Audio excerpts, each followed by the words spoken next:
excited to see that number. As most of you know, I'm a big fan of getting the ball close to the basket, and I thought Kofi was established himself very early. I thought we did a really good job of executing on the offensive end, but even more important, I thought were the job that Trent Frazier did on Peyton Willis, who didn't have a basket in the first half. His touches were really, really hard. And then DeMonte Williams really stepped into that role, and he made things hard for Battle. And Battle's a good player. He gets some shots up, but hold him 8 or 9 points under his average. And then DeMonte slid over on Peyton as well. So I thought those two guys set the tone for us defensively. We had one little stretch there where midway through the first half we turned it over 2 or 3 times and took a couple of quick shots. But if we can continue to grow from that, we'll be okay. But liked our defensive effort, especially in the second half, and felt good about what we were doing offensively tonight. 13 days off with the week you guys have had. What's that say about you guys to come in and do that? Yeah, I think Trent and DeMonte set that tone pretty early. Our leadership has been excellent.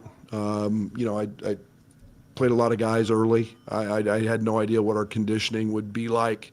With 10 positives and guys out and the 3-day NCAA break. But I think that our guys are focused, and you got a 10-1 team, and you got them in their home, and a basketball team that's been excelling on the offensive end at a very high level, and I think our guys rose to that challenge tonight. So in terms of preparation for this game, how did it compare to maybe a normal prep?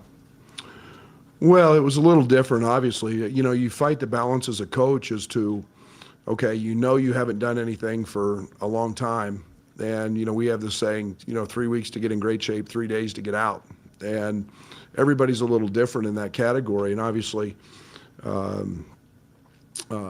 you've got to monitor that. It wasn't just go out there and run the heck out of them and try to get them in shape. And so we monitored that pretty close, knowing that we had to do some running. We had to, push the envelope there a little bit, maybe more so than what we do in the past in terms of normal prep. But again, it was, just kind of by feel and who felt good, and we tried to get guys as many shots as we could get them. Again, that's getting a feel for the ball and understanding was one of the biggest challenges, as much as guarding and covering Minnesota. How valuable is Jake been? It seemed like gave you a really big spark tonight early. Jake's a really good player. So I'm not shocked by anything Jake does, except when he does something boneheaded. And I mean that in a good way. I mean, he's a smart player. He's cerebral. He's level-headed. So Jake does so many things right. He's turned himself into a really solid defender. Offensively, he just makes shots. He just does what he does. And very good passer. And I'm glad he's on our team.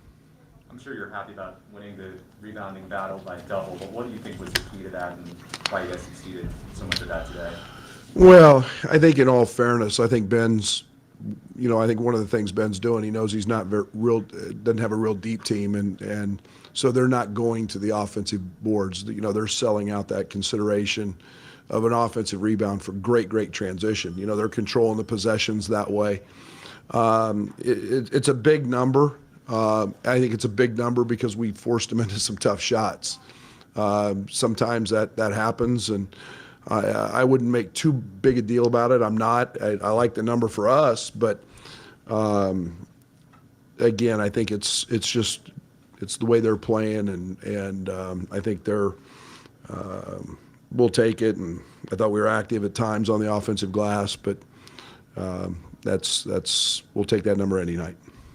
Beyond Willis being their second leading scorer, did you look at the Michigan State game and how the Spartans kind of took him out of that game as well? Yeah, I mean, there's no doubt. I mean, he's a focal point. He's at the top of the scouting report, And you figure out how to guard the guys at the top of the scouting report. And he and Battle were two guys that we wanted to focus in on. It was an elite challenge to try to guard both of them. Ben runs great stuff. They run great movement. They could play 5 out. We were okay with Curry and Daniel shooting jump shots out there all night. But as long as it wasn't those two, we felt pretty comfortable with that. Did this feel like a statement performance based on the way you guys were feeling leaving December and going through the adversity and getting right back to that kind of? Let's not go that far. It felt good to get back. I mean, it's game 3 of a 20-game conference season, and we played well against Missouri, and we did some things very well tonight, but we got to turn around and play again in 36 hours or 48 hours, whenever it is, and and it'll be hard fought. So I think it's just a matter of one game at a time. Don't get too far ahead. Don't get too high. Don't get too low. And let's just go out and keep trying to get better, which hopefully here in the next 2 or 3 weeks without school, we can still continue to do that as we play games. 2 questions. Brad, is there any more words you can say about Kofi? I mean, 29 and 10 in 24 minutes. He's just really been kind of unstoppable for the better part of 3 years. Yeah, I mean, I think he's gotten so mature.